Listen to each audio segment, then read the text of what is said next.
nə üçün filan şey eləmirsən? Deyir, hələ hazır deyirəm. Hələ içimdən gəlmir. Sözə baxın. Filan nə üçün məsələn qadınsan, hicab bağlamırsan, namaz qılır, oruç tutur, hicabı yoxdur. Ya məsələn başqa cür adamlar. Görsən bir adam var, oruç tutur, namaz qılmır. Ya məsələn ümumiyyətlə ibadəti yoxdur. Filan nə üçün eləmirsən? Deyir ki, İnşallah qismət olsun eləyəcəm. Bu söz daha da adam incidir. Daha çox adam əsəbləşdirir.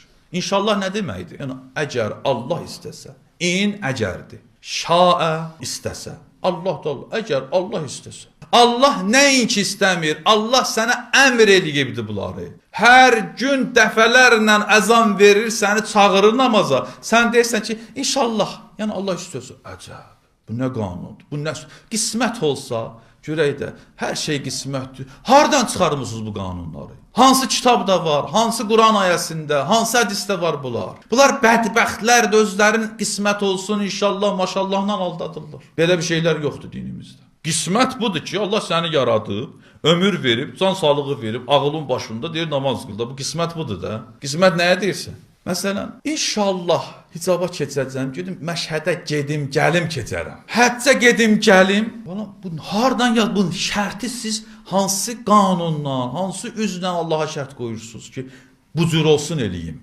Bəndəçilikdə şərt qoyur Allaha. Çox bərbad bir vəziyyətdədir.